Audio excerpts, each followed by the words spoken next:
when you have people that are around you that are aligned the same way, thinking, not exactly the same way, but thinking critically and pushing themselves, that brings out the best in others on the journey as well. Right? But the idea of the summit, for one, it's to build all that belief that they can do it, how to go through it, how to assess these things, how to implement these strategies. Man, it's the amount of time it's for me to sort of get here. It's been earned. There's something else that you mentioned, which is like the overconfidence of investors. They bought a few, then they're like, hey, mate, I don't need you guys. Thank you very much. And it's the word that I've come to research, which is called hubris. Okay. So hubris is when you get overconfident. Yep. Yeah. Okay. And so like, thanks guys, you got me to this point, but I'll take it from here. Yeah. And then he said, they come back. And it's cool. You welcome back with open arms. So it's like, welcome back to the family, you prodigal son. But take us through, like you might see a bit of this hubris in action, right? Where it's like this overconfidence and then something goes amiss. There's no shortcut. We were talking before about shortcuts. There's no shortcut to knowing how to buy a deal properly and buy well. Yeah. Yeah, I guess that was one of the questions that I think really stood out, because someone had the gusto to stand up and go, hey, mate, what makes you guys different compared to other BAs, right? Yeah. And I thought that's probably the question that was on a lot of people's minds, especially the people that haven't used APS, is going, buyers agents seem like a fairly similar proposition, right? Like brokers are all the same, effectively same service. How do you have that point of difference? And I think when I heard you guys actually articulate this and go, we actually buy under market value, and here's how we know we buy under market value, I was like, oh, that's a secret sauce that kind of came out as well. Do you want to kind of elaborate on that? Firstly, man, I laugh at anyone that says all brokers are the same. You know what I mean? Like, you and I both know why we would laugh at that side of things. Yeah. There's brokers that can take you to a 20+ property portfolios, and there's brokers that can submit loan docs. Yeah. You know what I mean? And then there's a lot of stuff in between as well. So there is chalk and it's like anything in life. You know what I mean? Like, there's elite level at everything and there's entry level at everything. And I think to really break this down, it comes down to like how long we've been doing it for, the connections that we build over a long period of time, and then the understanding around what actually is genuine market value. And that's where most people get it wrong. I've been doing this for so long that I can look at a property within I can do a 2 to 5 minute FISO depending on the complexity of the actual property that I'm studying, and tell you within $5,000 what a valuer will value it at. Now, how do I know that? How do you go, how do you know what a valuer is going to value at? Because we have valuers inside the team that literally vet every single deal. So before a deal even comes to me for assigning to a client, it's been valued 3 times internally before it even gets to me to be assigned. So firstly, the BA, who's a market expert and an area expert in every area, in every area that we operate, our guys are area experts. So they have 1-2 councils max. And they have that because you can't operate across 12 councils and be an area expert in 12 councils. It just doesn't happen. Yeah. So they are area experts from that perspective, understand what market value is in deal. They'll obviously vet it, value it, and then negotiate it. And then before it even comes to me, it's got to pass through 2 sets of valuer hands to come in at the same valuations. Or if it's not, they've got to go back and value and negotiate it back down before then it comes to me for a final value and an assigning of a client. And again, if it gets to me and I don't agree with it, or there's something that I think something's been missed, or I need to check something from an environmental perspective, or a location specific perspective, things like that. Because obviously I've bought thousands of deals now. You know what I mean? I've had my hand in thousands of deals and purchases and transactions.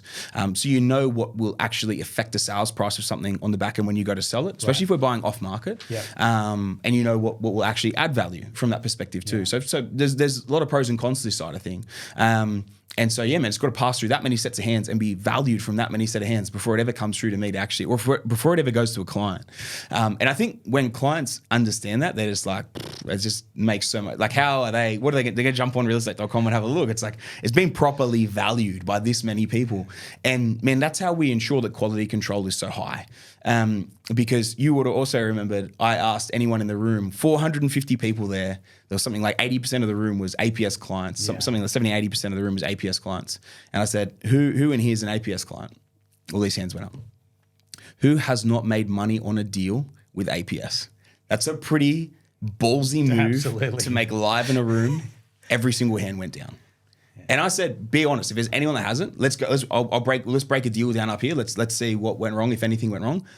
There would have been 350, 400 people that put their hands down at that point and didn't say anything. And it's because we just go through such a rigorous check, and it's the market selection as well, and that's a big thing, man. A lot of people, they hear high school dropout, no uni degree, no trade, they think no formal education. What's this bum talking about, right? But man, like I'm smart at what I'm smart at, and when I really enjoy something, I spend so much time researching it and so much time, energy, effort, money to really understand things. And I've got a very counter-cyclical way of looking at markets, and it has paid off for me every single time. I've never got a market wrong. We got into Perth in 2020. No one else was there in 2020. People who've been into Perth since 2020 have doubled their money or more. Some of our guys exited at 150% who bought at that time. I still believe there's growth left in Perth. I still think the market's got run in the tank. But man, if you had bought in 2020, 2021, like Jace, right, was on the potty. Yeah. When he first entered, people were saying to him, what's a buyer's agent? No, agents were saying to him, what's a buyer's agent? That's how early, no one else was there. But then the market turned at the end of 2021. We had a 12-month buying window with no one. And then in 2022, the market went crazy. It started to uptick at the end of 21 and then it went crazy. What did you see there that no one else did? It's industry secrets, brother. I've got you here. So. I know. There was a lot of things, man. But like a lot of people were like, it's a mining town, it's blah, blah, blah. Man, it's fucking 2.2 million people. It's not a mining town. You know what I mean? It was the fourth largest capital city in Australia. Affordability was ridiculous. The quality of the house you could buy and the areas that you could buy, that it was so good. And then the rents were strong and everything. Man, I'm just looking at everything. And that's just the base level metrics, right? But even those stacked up to then go and do my 40 other checks to see what came off the back of it as well. But when all those things stack up, you're just like, this makes a lot of sense. Let's dive deeper into it. And so we flew over, got on the ground. I was on the ground for about 2 weeks when I was first there, checked out all these different areas. And I'm just like, man, this makes so much sense. And this is where, like, I bet you every single person who listens to this would see some flop that jumps up on their Instagram talking about blue chip. You need to buy with all the long-term average capital growth, 15%. This would have been me a while ago, mate. Yeah, but it is the most idiotic way of thinking of investing. It is the most novice, and sorry to say this, but like you said, this is the way you used to think about it. 100%. I'm like, you're preaching to the converted. I bought properties. Man, and this is what I don't understand is that, man, there's these people out there that talk about it, and it's not just him, right? There's other people who are like older heads who he learned off as well, but there's older heads out there that talk about this stuff, and they've taught them, dude, you haven't changed the story for 30 years. The market is so different now. It's not just what's an average long-term producer. You don't want to sit on a property for 10 years in a down cycle and it does nothing. If I can double my money in 4 years and get out, why would you not do that? But like, and the whole metric around that, and that's why I talk about like counter-cyclical. A lot of people, like, they want to see the runs on the board or they want to see that long-term average. And I'm just like, man, that doesn't make sense because, like, how much growth's left in the tank? How much affordability is left in the tank? Zero or next to zero. I don't want next to zero, man. I want 100%. I want 70, 80, 100% plus. Like that, and that's the way that we look at it, man. And this is the difference between building a portfolio before you've made money rather than building it after you've made money. And so it's all well and good. You could have a $100 million portfolio. Okay, but did you have a $5 million business before you started? No, I had 1 property, 2 properties. Okay, sweet. So you don't understand how the average Australian income earner can build a portfolio. And that's as simple as it is, man. And I think that's where we look at it. And I don't target people who want to go invest in blue chip and spend $1 million, $2 million, all the rest of that. I can't help you because I don't believe in that product. I don't know. I don't want to go out there and try and buy that product because I don't believe in it. But the average Australian incomes that are out there, but it can be anyone on any income, right? But what we really are able to help average Australian income, average Australian income earners, who can afford, the mortgage belt areas, and then where makes the most sense from a mortgage belt area. It's got good yields, got great potential for growth, great affordability, what's coming into the areas, all these sorts of things that'll give them a rapid return in 3 to 4 years. 1, 2, look at you, $100,000 in 6 months. That's then. You know what I mean? So it's like, I want to make money, man. I don't want to sit and hope and pray that this thing does double in 10 years because of the long-term average.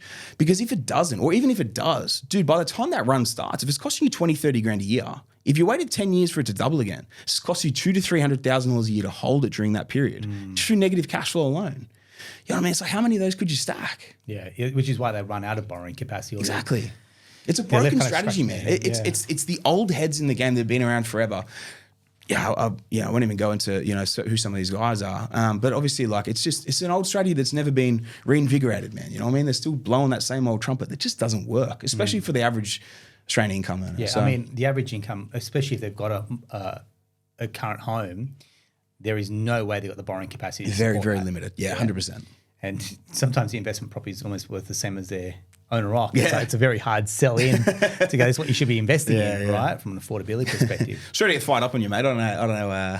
Mate, I love it. This is me normally in the office getting fired up. So this is me at the summit if someone asks me a dumb question. I love the energy. And I think this is what conviction is. Yeah. Yeah. If you're happy to be a bit of a wallflower, and this is, you temper your message. It's, I don't know. I need a bit of fire in the belly, which is probably why we get along. Man, it's why the number plates on the Lambo is Bull Shark, because that's my nickname. Fire a bit of blood in the water, mate. Here we go. This is it, right? You get the red mist going. And when this vein pops out, man, that's what I mean business. So, I get you.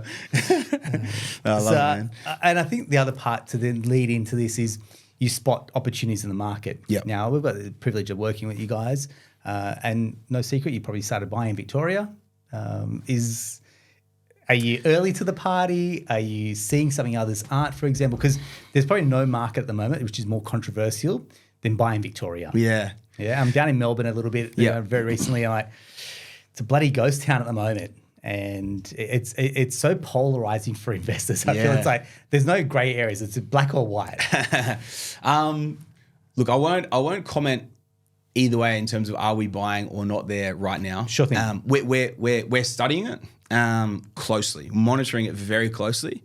Is the bottom here yet? Right, and I think that's the biggest question to ask, because when I assess a investor's portfolio and where I want to put them, and different levels of investors will have different diversity plays that we'll put into a portfolio, right? But then for a lot of investors, if they can go and make 20% growth in a location this year, as opposed to maybe a holding firm, maybe falling 5 or 10% for the next 12 months, what's the better play? That's a pretty obvious answer, on that front. But I think this is where it's really weighing into the equation. Is it the right time for an investor to get into that market? Yeah. What is the benefit of that location over a different location?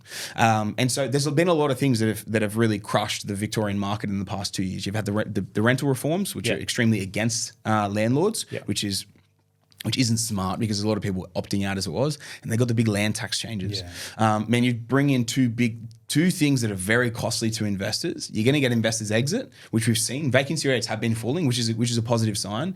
But just because vacancy rates are falling and we've seen a bit of rental growth, it actually still hasn't balanced out the net loss now that we've had from the land tax reforms and from the changes in the rental reforms as well. So, man, I wouldn't be going down there and going super hard. Like, if it was me, it would be a very calculated decision if I was going in there at all. And then it would be, where's the right timing? And then what do I want to buy into as well? Man, weighing all these things into equation, especially like your land taxes and everything again, I'd be very wary of your blue chip sort of stuff. You are going to get absolutely decimated. Yields are terrible as it is, but then with the land tax reform on top of it, like, I hope you're okay holding 30,000+ a year negative for a blue chip asset, because that's what it's going to cost to hold. So I think if you do go down there, you've got to be very selective with what you go in for. Man, just make a calculator. It's the same as every decision you make as an investor. But yeah, man, there's different opportunities, I think, opening up. Does it surprise you how bad the market's been down there, like when you look at it? Or, I mean, sure, really land tax. You look at it, man. Like, are we talking Melbourne or are we talking Victoria? Melbourne, yeah. So if I isolate to maybe Melbourne. Okay, Victoria. So like in 2014 to 2018, man, the market nearly doubled. Right, so if you weigh that into the equation, like, Sydney's been the anomaly because it still grew during COVID, okay, and Melbourne didn't because it was so bad down there. But realistically, dude, it was due for a lull. It had a huge amount of growth during that 14 to 18 window. It was due for a lull. It got expensive. I think the really interesting part that does warrant my attention is where affordability is now for that city. Population and affordability, they are really strong. The question is, has it bottomed? Yeah. And I think that's the big thing. And what everyone has to realize is Melbourne is a city of over 5 million people. When you say, has Melbourne bottomed, that is a freaking huge amount of area and a lot of suburbs to go, has it bottomed? Because different areas will bottom first compared to others. And so it's all a case by case. And so that's the way I would look at it, man. Case by case, where's stacking up, where isn't. And then kind of making a judgment call off the back of that. I appreciate it. Thanks very much. No worries, man. I mean, your podcast, like I said before, I'm listening to your podcast. Thank you, mate. It's, I think, straight shooting, for example. some of the questions that come up when you're getting feedback from your listeners, what are some of the questions that surprise you in terms of like scaling portfolios and people getting, I guess, shiny object syndrome as well? What are you seeing at the moment? Man, I think probably the biggest thing is people probably underestimating a little bit that it does take time. You know what I mean? There's stories like I was speaking about before with, the clients getting to 3 properties in the first 12 months. Because, everyone's hearing that and they go, I want a bit of that. Yeah. And man, realistically, like 50% of clients do get there in that same sort of time frame. But then the other 50% of clients, vals might fall short. Like full well, vals fall short. Not so much fall short, but they don't val up as high as we expect them to or where market might be. I look at another client of ours, Ella Woolcott. I did her story a few months ago on the podcast as well. 5 properties by 24. Impressive result. Man, we got her in early in Perth, I think in like 21. Super cheap, dude, like 260 grand for like a 10, 15 year old 3x1 house. You know what I mean? It was crazy deal. It didn't value up for 9 months. You know what I mean? Like we could see, and she was even texting me going, there's comparables in the street at 400,000 and I can't get we paid 260 and she couldn't get it to val above 260. It just did not make sense. And then all of a sudden, bang, like finally after 9 months, it valued up 100 grand up. And then she pulled it out, bought another one. And anyway, the snowball sort of started from it. But where I see a lot of people go wrong is that first val or that first piece of the process isn't exactly how they imagined it turned out. I'm glad you said this because I'll take you from, I guess, my side of the fence and show you my perspective. Yep. What happens is you guys are buying early. Yep. So you're early to the party. But the way that the valuation systems, and particularly when you're trying to do a computer-based valuation, which is what you want, the sales data that feeds into the algorithm is off. It has to be sold and settled. Yes. So you can't go sold, it's just sold recently. It's sort of what's 4-6 week settlements, for example, then it's got to filter into the algorithm. And so it's sucking on like a lag of say 3 months. So you're probably seeing that sold. And so the median's just starting to increase a little bit over the few months, but you're not kind of getting that real kind of growth. Yeah. 50 grand a quarter sort of thing. 60, unless 6, 8, 9 months later. So people are really hungry to get it, bought, want it revalued like 2 months later. I'm like, easy, tiger. And you don't want to sound like the handbrake, but like, it hasn't actually hit the algorithm yet to suck in recent comparable sales to then have that uptick in the median, which then feeds into a computer-based valuation. Yeah, and the human valuer, when they go and do it as well, they will use the oldest comps that they can use because they want to protect themselves and their company as much as possible. That's what they're taught to do. And valuers actually in the comments are putting. I'm seeing a lot of interstate buyers. Like we see the comments in valuation reports, and some clients don't get them because the banks won't release a report. But we see it, and they're like, I feel like this market's overheated, getting a lot of interstate buyers. I'm like, that's your opinion. That's actually not based on the valuation of the property. But they wrap that up into their market report. And so they risk rate it because of that. And they don't get it because a valuer is human, and they're seeing their patch. They're not seeing the Eastern Seaboard investors come in and going, this is great affordability, great yield, and great opportunity. They're just seeing their little patch of the world, and it's like they're like this, and the investors are out here, for example, and you guys as well. So, that type of rhetoric then feeds into like the assessors that are looking at deals inside banks. It's going, is this something we need to be aware of as a risk rating too? So, one small comment can then start to kind of just trigger off a chain of events as well. For sure. Man, it's a crazy thing to see. I think I know where you're talking about with that in particular. There was one area in particular that was just the value is almost like kind of half killed off the market. They're killing off the market, killing off deals because it's their opinion. And the funny thing is, I don't know if I should go into this. Cut this if it's no good, right? If we can't say it. But most investors would know the property clock, right? So Heron Todd White property clock. And then they had one of these areas at start of recovery. So like just past the bottom of the property clock. And then the valuers who are working for Heron Todd White, the same company, are then valuing it at peak of the market, risk rated it. The market's done 10%. It had done, or it may maybe done 20, 30% in that time frame, in 12 to 18 months since the start of the upswing. And the valuers literally from the same company are going, oh no, it's too hot. They're risk rating. And they were dropping 10%. Off all vals because they were seeing that, and man, I've never seen it before. I literally had never seen it before in a marketplace out there on purchase, and the comps were there, but they were going, they were risk rating the area, and then they were calling the lowest sales they could from like 5-6 months ago, so they could justify these low vals, and man, it's something you've definitely got to be wary of from that side. But I think jumping over to what your point was before around the journey is, man, no one's journey's fixed. You know what I mean? Like it's not a it's not a guaranteed result in like a guaranteed time frame side of things. And some people will get, like you look at that story for what I mentioned about Ella, it took her 9 months to get the val, and then we bought the other one, and then 6 weeks post second purchase, it valued up 105,000 in 6 weeks. You know what I mean? So she's just going, holy crap, like here we go. And then we sent it from that side. But man, if she had spat the dummy at 6-9 months in going, you know what, like you told me it was going to be this, or I heard it on the podcast, or I saw the stories. And it's like, everyone's journey is different from that end. And I think, man, everyone's just got to be open to the fact that it doesn't work like absolute clockwork. It's not always exactly the same. And in property, we're dealing with people and we're dealing with bricks and mortar. And it's just two things that you can't control all the time. You know what I mean? And I think where I see people have the most success, again, we look at Ella as a case in point, look at my journey as a case in point.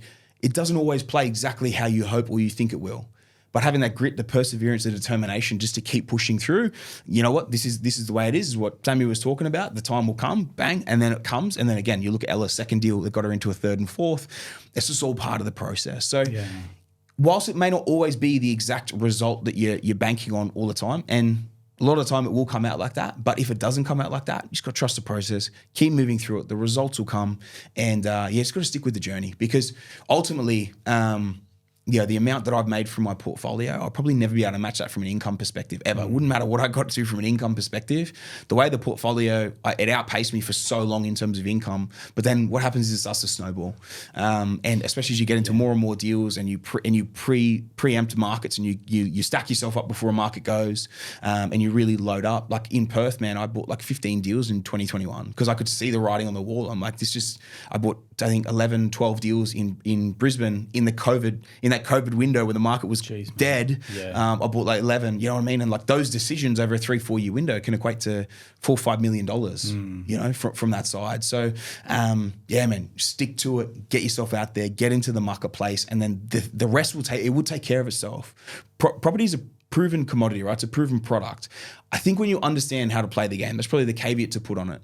If you go and buy in an area and go, it's hard, it's 15% average annual capital growth, and that 15% has come in the last 5 years per annum, 150% growth has come in the last 5 years. It probably isn't the right area to go and buy in because it might be near the peak. If it's near the peak, you might be in for 10 years of no growth. So you have to be really intelligent with this stuff. But then if you're intelligent with it and make those smart, simple decisions, that's where the portfolio will take care of itself and build wealth that you won't be able to match from an income perspective. And that is the kicker to a lot of the people, especially when they're older. I'm like, you've got catching up to do here. Yes. It's not you got to temper that message by not sounding like you're ringing the alarm bells and from a scarcity mindset.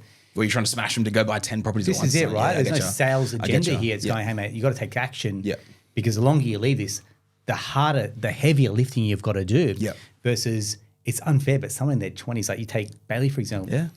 By the time he's mid-30s compared to his peers, I'm like, that's an unfair advantage that time has given you. I've got young guys in my team, I'm like, man, you better get in now. 100%. And you will actually probably exceed my level of property wealth by the time you're my age. Definitely, man. It's unfair, but the earlier you get in, the better bloody chance you've got of like seeing the rewards of your fruits of your labor. Yeah. But at the same time, man, I think it's like circle of influence. I hear what you're saying, it's unfair, but like you're also at your age and your personality, you're helping these guys make these decisions. You know what I mean? It's the same as me helping Bales. Like, dude, in 10 years, he would be able to walk away from work. He'd probably be able to walk away from work with a Lambo or Ferrari, a couple $100,000 a year passive income if he keeps pushing it in the correct way. And you know, you're helping a lot of people set up in exactly the same way. So I think it's like, it all comes around though. You know what I mean? Like this is what we're able to give back because of what we've been able to create from our end as well. So it's but I agree with you, dude. It's a crazy thing when you look at these guys starting out and what they're able to achieve. I thankfully was blessed that I made those decisions back then. So absolutely, I'm reaping the rewards. Absolutely. You talked about say the 92%. That number gets thrown around. I'd be interested to see what the new ATO data is when that comes out. Right, those that hit 2+ properties. But I think what also happens is there's a little bit of hard work that's reserved for, say, 3, 4, 5 properties.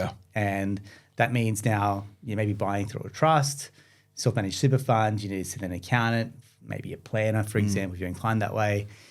And so the team just gets a little bit bigger. There's extra steps that are involved, like you need to go see a legal professional to witness the trust documents or whatever it's going to be. And we're on the journey. Go, hey, mate, now you need to go see a lawyer to, bloody hell, man, now I've got to go see a lawyer. And I'm like, oh, you want these docs? Are you kidding? I'm like, just calm down, mate. You bought your third, fourth investment property. Like, there are some parts that are reserved for like, and I think even you've said it. We had Kate Campbell, the Olympian, speak at our conference last week, and she said, pressure is a privilege. And it's a real, like, these things are reserved for people that are like pushing the boundaries, top 1% investors, for example. These are issues that are reserved for you in the top 1%, whether you're 1% business owner, property investor, athlete, whatever it's going to be. Like these, and so I'm like, my heart doesn't bleed for you, but from a client experience perspective, yes, we hear you. And so there's probably things that you've had to do that have been uncomfortable, not client friendly, time sensitive, may cost you a little bit more as well, but you're going, hey, mate, this is par for course. Yeah, man. I think the first one you talk about there is obviously a massive piece of it. The loan docs. As you start to get through a few properties, I actually say you start going into trust structures and everything, man. I had the same thing, bro. I'd whinge and bitch about it. It's all part of it because you're just like, man, what do you mean? It was so easy. I just signed a couple of docs and it was done, right? And now I've got to go get it witnessed by bloody legal professionals that I'm pretty much signing away my, you know what I mean? That you're going as guarantor, these sorts of things. Yeah. And man, I think it's dude, you think about one thing, right? The average person that makes $100,000 a year, like you said before, you sign some loan docs and in 6 months you valued up $100,000 up. When people whinge about it, man, or they carry on about it, I'm just like, mate, like, how hard do you have to work every year for 100, 200 grand? Like, you spend 48 weeks of your year working your ass off to make 200 grand a year. You have 2 properties at 500 grand that do 20% worth of growth in 1 year. You just made $200,000. What did you have to do? Okay, I just signed some loan docs. Oh, I had to go see that extra. Man, put it in perspective. When you fight, when you multi-X that, you know what I mean, as well, and you get to 5 property portfolio, and that same scenario happens, dude. It's like, dude, you're going to be whinging about being up $500,000 a year in equity. And I think you just got to put these things into perspective. There's always a cost versus return analysis. It'll always happen, right? Law of exchange, right? It's probably the best way to put it. Okay, you can sit on the couch and not do anything, but don't whinge about not signing the loan docs and having to go to those extra couple of things. But the 100,000 is going to go to someone else who's willing to do it. Yeah. You know what I mean? Or the little headaches that come with this or that. That's what I always say to people: bricks and mortar and people. When they're involved, you're going to have some headaches. It's all part of it. But man, if you just put a little bit of that headspace aside, every week, every month, something like that, and go, okay, you know what? Well, I'm working 2 jobs at the moment. This is my 3rd job, and I got to put 2 hours a week into it. And I've been a sucker for not staying on top of my portfolio as much as I should have, especially early in the business when you're just doing everything and you got you're working 80-hour weeks and you got no time. Especially when I was buying heaps, like I let a lot of things slip in that kind of 12 to 18 month window. And then I realized, man, I have to go back to like putting. And I just started putting a Sunday in every month, and it would be like the first Sunday of every month because you'd get sent out all your statements, and I just go through them all, man, figure everything out, make sure I was on top of everything, make sure everything was paid and was up to date. Because missing those things, man, costs you money. You know what I mean? And it snowballs. So everything snowballs in one way or the other. If you're making mistakes snowball into really bad shit. You would know from business, from property, from life in general. Yeah. If you put things away and you let them snowball away in a bad way, it's going to be bad. Yeah. But if you do all those little things and you stay on top of it, those little 1%ers, man, it snowballs in a good way. And that's when it's like all of a sudden, that result I was talking about before of like, all of a sudden you made $500,000 in a year. That's not an unheard of result. They're not unheard of results. And they snowball in the right way. And then again, we keep scaling, you have the right people around you, right team around you. It just keeps picking up and building. And the crazy thing about it, man, is like it just gets easier. I don't even think about the loan docs anymore. You know what I mean? Like, I don't even think about it. Just part of the process. This is part of it, man. Yeah. This is part of it. And man, you also start playing at a different level. Like even with myself these days, dude, I build granny, like we do a bit of granny flat developments and stuff. These days I just build them in cash. So I kind of like, I do a few deals, a few builds, and then every 6-12 months I'll refi out of those ones and then I'll just build the next set. You know what I mean? I've earned the right to now play at a different level. And I build it in cash. And then when those ones are finished, I pull it out and I build the next batch. And that's just the way that I get to play now. But I had to earn that right. I had to go through all the construction loan docs and everything and construction loan process and all the headache that comes with that for my first half a dozen builds. And then I got to play that bit of a different game, which makes it easier, funner, faster. And it's all part of it. Good attitude. I like it. Let's talk about the next APS Summit. So I know it's around the corner. Nothing like a deadline, right, for you guys. That's it. What can someone expect turning up on particularly the Sunday? Man, there's a lot of things, right? I think the biggest thing is the energy and being in a room full of people that are really passionate about property. Yeah. And like I said before, it's not like a Tony Robbins, let's all go crazy. You know what I mean? Like, not that sort of energy. Yeah. It's just like good, hectic, like property energy. You know what I mean? Like people that are passionate about property. That is literally what you're going to surround yourself with when you're in the day. Man, there's so many topics, subjects, everything that we're going to be going through with it. A lot of technical stuff that you're going through from an actual portfolio building side as well. I'm going to break down I'm going to do a big whiteboard session on how to build 150,000 net passive. Literally break it down exactly how I'll do it in today's market. So people say you can't do this stuff in today's market. I'll show you how to do it in today's market. Man, I'm getting some people up on stage. I'm going to strategize people's portfolios live on the stage. Nice. So man, I have no idea who they are. Yeah. I think you're bringing a couple of tables, man. We're bringing. If you're listening, I usually am a little bit placid, but I'm not holding back. I'm like, if you're listening and you actually want to grab this bull by the horns and actually kind of put your money where your mouth is, because I'm making clients pay for it. Like in the past, I might have gone, we'll comp a few tickets. Yeah, right. I'm like, nah. When you pay for it, you value it. You don't value something you don't pay for, man. 100%. 100%. Which is why I love the fact that you pay for this, because if you didn't, they'd just register and not turn up. Yep. This is a guarantee that you're going to pay, shop, and if you don't shop, the only loser is yourself. Yeah. So if you're listening and you want more information, we'll include all the links to the APS Summit. If you're a client, reach out to us. We're going to put all our clients together on a table and get to meet like-minded people. The energy in the room, the people that you'll meet, this is what you want to be around. This is when you want to soak up, and especially I feel like leading into that Christmas period where your personal stuff will just get put to the side. It's like if you want to start preparing to buy in 2020, this is nearly over. Yeah. If you're planning to buy in 2024, this ship has nearly sailed, right? But if you're going to start buying in 2025, then this is the time to then go into the Christmas period. Make it part of someone's agenda, whether it's your broker, your buyer's agent, get on their radar to make it happen in 2025. You need to plant that seed today. Yeah. I love it, man. I appreciate the shout out for it as well. Nah, not at all, mate. This is one of the big parts we're going to do about it, I forgot, man, was actually how to actually set your goals as well, man. Because a lot of people heading into the Christmas break that, it's a great time. Yeah. As a worst case, if you don't get anything done before the end of the year, or even if you've had an okay year in property, how do you actually set the goals out? How do you set the parameters of this is what I'm trying to build, and then this is how you actually build it? And yeah, man, the whole actual mapping process around that, which typically I've always kept within School of Property, which is our education course around it. I'm going to really break it down around how to do that thing as well. Dude, there's so many components to this thing that we're going to be breaking down for people, that they're going to be able to apply in real life to their portfolio. It's like you, man, with your light bulb moment, and I'm sure you had several there on the day, but a few really key ones. Right. Man, if all you do is take away one key light bulb moment that changes the way that you invest. You think of a ship, right? You change the direction of a course of a ship by 1 degree. So 1%, right? 1 degree. Well, it's more than 1%, but let's just say whatever.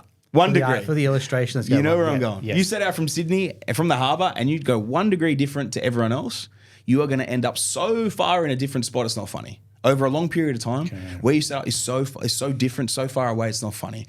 Man, I don't want to change people by 1%. If all they take away is 1%, then we've done our job, and the day's been worth it. But man, like, the way that we think about property investing is so different, but it's because we've done it, man. We've retired from property. We have guys that have built massive, significant 10 plus, 20 plus property portfolios. The way we do things is obviously different. And you're getting in the room, man, get to be in and around, and the difference around what people are going to be able to create from that side, man, it's crazy. And that's what I took away from the last one, man. I finished it. I was absolutely amped. I think it was about 10.5 hour sesh that we did straight. I missed a couple. I went over. I recorded and we sent them out after. I don't know if you remember. Yeah, absolutely. It's, man, there's so much we cover off on it, and it's just being able to really show people what's possible.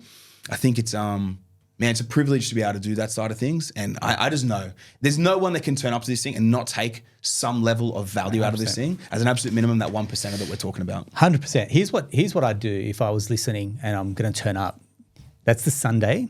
The Monday I'd be blocking out at least for a half day, and I'd be shooting off messages to my team. I.e., if it was the broker to the buyer's agent, going lock me in, because that's where the magic, that's where the action really happens. Is for people in the next 24 to 48 hours. You get any of these conferences, any of these events, the ones that take action, do it within the next 24 hours. I'd be pinging off messages, going book me in, because you're putting the monkey on someone else's back. Like if someone inquires with our businesses, mate, we've got to act on it now. They've got to go into the calendar. They've got to go book it in. Someone in the team's got to take the meeting. Yep. Follows a chain event. So now you're taking that monkey and put it on someone else's back. Yep. That's actually going to take some action because they've got vested interest in seeing things through to the end as well. So that to me is the biggest part. If you're alone in the journey, come along solo. There's enough people around. He said, if you're an introvert, you don't want to talk to strangers, sit on your own on the side. People just leave you alone. Yeah.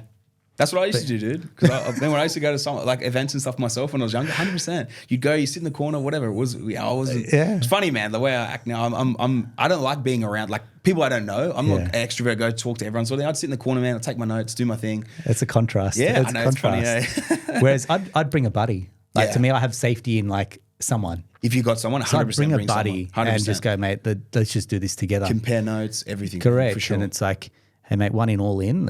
And I think we always say about the ripple effect. That's what happens. Yeah. Someone comes along, they can get something out of it as well. My brother got something completely different from where I was. But we still got a lot out of it as well. You know what's huge, man? If you're able to bring your partner.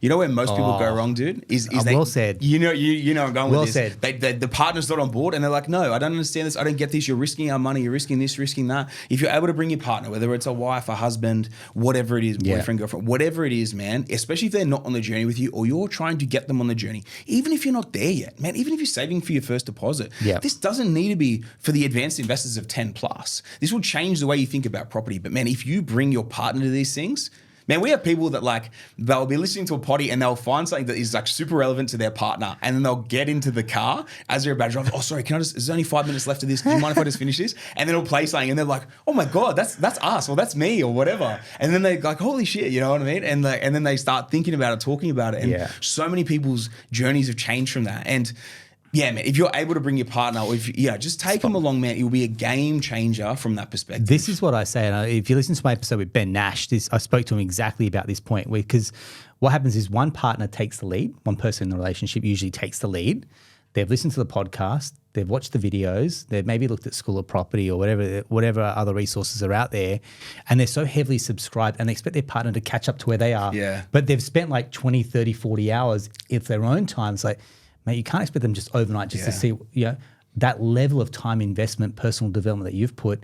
You need to allow them the chance to catch up. And because it's your idea, naturally they're just going to shut off and try and protect you because, you're so heavily subscribed to this, right? Yeah. So not that they're trying to be a handbrake. They just haven't been at the level. So I tell all the clients when they're like, someone's reaching out, like, where's your partner at? You got to allow them the time to catch up to where you are as well. Yeah, for sure, man. So something like this where you can come into an event, their monkey brain's going to switch off a little bit, they're going to sell us from the stage. Like, there's nothing to sell here. You've paid off your own dime. There's no selling here. We're just here to serve you with some good information and see you do well. That's how I looked at it. Man, I'm actually really glad you brought that up because for me, I'm not a seller, right? So like I'm not a salesperson, dude. I come from literally, I'm a laborer, dude. Like I literally come from a farm, right? And it's so funny you bring that up because like at the end of the last one, the biggest feedback that we got was we were just waiting for the pitch. Everyone comes to these things, what's the hook? And there's no pitch. It was just like, you know what I mean? It was literally to inspire, invigorate, and train people from that perspective. There was no pitch, man. You know what I mean? And yeah, man, like I love that component of it. It's cool, man. I think people will take so much value out of this thing just turning up on the day, man. Come with an open mind. Especially dude, if you're in Sydney, it's Sydney, right? It's a huge city, so many people, so many investors here, man. Don't make an excuse for it. It's one day, and if that day can set you up for a massive 2025 in property, think about it, man. If you can get an extra 1, 2, 3, or maybe you're stuck. If you're stuck, and this is your way to then get yourself unstuck and get yourself another 1, 2, 3 properties next year, how much is it going to make for you? So yeah, man, that's just the way I look at it, mate. I think about all the people that I used to go to seminars to in the room and I'd watch and I'd listen to them. It's funny because looking back now, I've actually never realized this till I just was thinking about this a second ago, literally as you were talking, and none of them have actually achieved what most of the people, or what a lot of people in that room have actually achieved. There's a lot of people that talk a lot. They talk a big game. Oh, you got this course and we do this, they're developing the options, all the rest of the stuff. How many of them actually made property? How many of them actually made their wealth through property before a buyer's agent, before a course, before all these things? You know what I mean? And this is where I think that really strong implementable action will be able to come off the back of it and hopefully, man, change your financial future the same as it did for you earlier this year. Thanks. I appreciate that. And like I said, we we don't play favourites in our business, but when I've seen it firsthand and what we're doing together, I said, mate, this is an opportunity for us to really kind of double down and say, look, we see what you guys are doing, you guys see what we're doing, and it's just been a really good synergy, mate, between us and you guys, man. That's why I said to everyone, do whatever you can to be there. So if you want details to the Australian Property Scout Summit, we'll include the links. Sam, this time I want to say, mate, you've been super generous, and it goes pretty quick. It does because go quick, for man. you, mate, this just rolls off the tongue. That's what I love about it. The energy that you kind of come, the frequency that you come bring to this, you can't help but become a little bit infectious. So, mate, kudos to you, mate. Well Thank done. you, man. I really appreciate it. Love Thanks seeing where you for guys having are me on. going, and we're looking forward to kind of doing a recap off the back of that, and I'll do a recap once we've gone to that, going what were the big takeouts from that day at the summit.